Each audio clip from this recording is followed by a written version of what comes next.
Millers is celebrating its 90th anniversary. The OPA specific plan, adopted in 1973, calls for 1 acre zoning and encourages a rural lifestyle. Half of the Sully Miller site is in OPA plan. Past proposals have violated this zoning. The community expects any development proposal to respect the OPA plan and its rural heritage. Will you support and protect OPA, its specific plan, and rural lifestyle? Dan? Absolutely. I've been protecting OPA since I've been on the Planning Commission for 6 years. The same way I've been doing it for OTPA, the same thing I've been doing for Cypress Barrio. They have a specific plan that was incorporated and ordained back in 1976. I do have a copy of that, and then we need to honor that. And we have to keep in mind that the OTPA has been around for 100 years.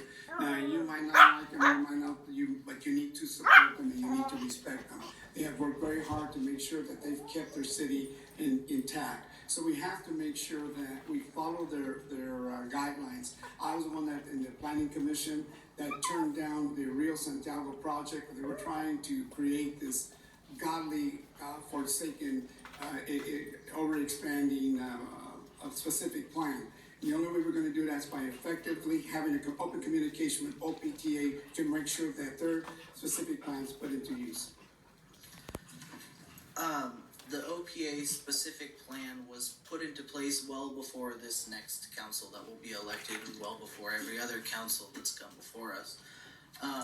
It is our duty to preserve their plan and to not make any adjustments unless the OPA comes to us and requests that we make adjustments to their plan. It's not the duty of the council to flex their personal position from the dais and reshape the city as they see fit. It's the residents that have to come to us and explain that they want a difference, a different plan, different zoning, etc., and then we can make adjustments on that. So I will preserve their plan. If they would like to make an alteration to it, then they will bring it to the council.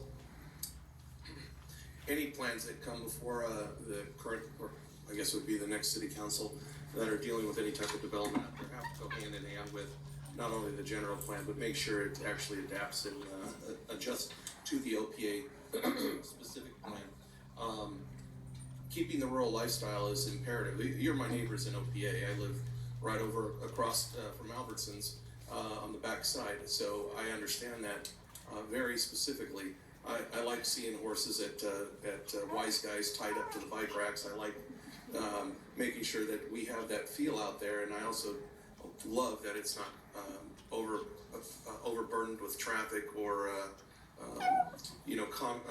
commercial traffic.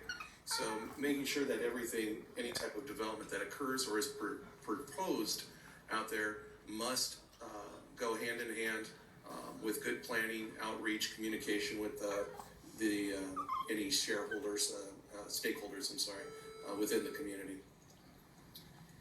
So I read 131 letters in all these emails to figure out what it is that the residents were thinking and feeling, and this is just recent from March. And what I started to do is take them apart like I do research and find out what is missing here. We have a city council that has let the builder Milan get so big and so powerful. We're in a bind. We're in a bind, and things are moving forward, and building is commencing in 2019. It's around the corner. When I read these, I can tell you there are residents here probably tonight that have done so much homework that I wonder if City Council did half of that homework. I don't know, and I'm not judging, but there are experts in these emails. I learned so much, but essentially unheard emails, unheard concerns about safety, the traffic. I spoke to a resident who bought her house with a promise to have a park across the street, and right now she can't open her slider because the noise pollution is so loud. 30 years she thought she would retire here, and now thinking of moving. Too little, too late. We need new leadership.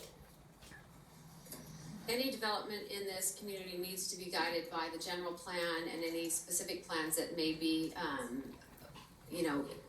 privy or part of the actual land development that we're talking about. This particular project, we obviously have the general plan, we also have the OPA specific plan, and we have the East Orange specific plan that are all within the area that is being considered for development. Currently, where we stand with this is the developer's been working with all the surrounding neighborhoods to try to come to terms for a development that everybody can live with. It's probably not gonna be something that everybody's happy with, but hopefully that everybody can live with, working with the general plan and the East Orange specific plan and the OPA specific plan. I think that we are at a point where we have an opportunity to do something and get rid of that sand and gravel operation. I think that's become an eyesore for many. Certainly, we've got traffic issues there that we need to address, and I think that can be all wrapped up within the plan considerations for that particular area. But all aspects of consideration for land development need to be considered, both the general plan and the specific plans. Orange Park Acres is one of the jewels in this great town. I love just taking a walk down the streets and smelling the horse manure and smelling the ruralness. I mean, seriously, what town can you go from one highly dense area to this paradise of amazingness? I absolutely love it. As it relates to the specific plan, I'm a wonky kind of guy. I agree with Kim. General plans and specific plans must align with one another. The community has a large part in this process, and the stakeholders need to be heard through any development, no matter whether it's in Orange Park Acres or Chapman's expansion or somewhere else throughout the city. Every development, the residents and the community need to be heard, and that proposed development needs to follow the general plan, any specific plan, and then come to council for reconciliation to make sure that the greatest good for the greatest many is gotten by that decision. Thank you. You know, this is a similar question like the Chapman question, and I will share with you first and foremost, I respect our general plan immensely and value it, and will work running on respecting the blueprint for our city. That said, if a project comes forward to the council, or first it would come forward to the planning commission, the process is what we trust. The process is what has to move forward and let the community participate in that. And what I bring to the dais is the technical expertise, the knowledge on reviewing these types of projects, the details that are required to make sure that we hold the project accountable to all the specifics that we have in those plans, either the general plan or the specific plan. OPA is just like all the other neighborhoods, and the quality of life of all of Orange is imperative for us to protect, to maintain our resilience as a community.